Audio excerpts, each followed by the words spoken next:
Bonjour.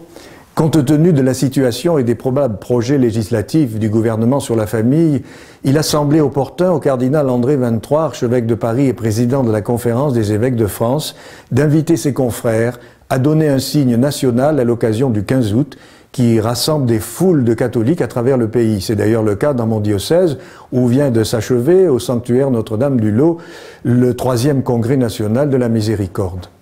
C'est ainsi que le cardinal propose une formule de prière des fidèles à utiliser lors des célébrations du 15 août. Il pense que l'unité de la formule pourrait faire signe et espère que certains des fidèles seront sensibilisés.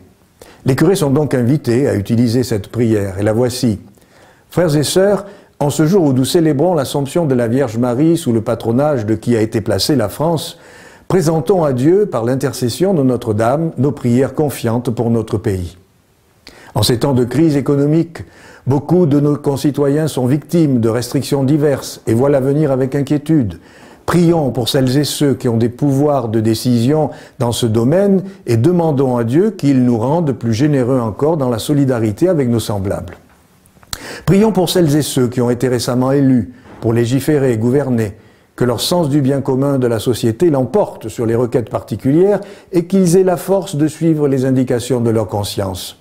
Prions pour les familles, que leur attente légitime d'un soutien de la société ne soit pas déçue, que leurs membres se soutiennent avec fidélité et tendresse tout au long de leur existence et particulièrement dans les moments douloureux, que l'engagement des époux l'un envers l'autre et envers leurs enfants soit un signe de la fidélité de l'amour.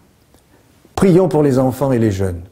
Que tous nous aidions chacun à découvrir son propre chemin pour progresser vers le bonheur, qu'ils cessent d'être les objets des désirs et des conflits des adultes pour bénéficier pleinement de l'amour d'un père et d'une mère. Seigneur notre Dieu, nous te confions l'avenir de notre pays. Par l'intercession de Notre-Dame, accorde-nous le courage de faire les choix nécessaires à une meilleure qualité de vie pour tous et à l'épanouissement de notre jeunesse grâce à des familles fortes et fidèles. Voilà. Ainsi se termine l'invitation du cardinal XXIII. Quant à moi, je souhaite une très bonne fête aux maris et une belle fête de l'Assomption à toutes et à tous. À bientôt.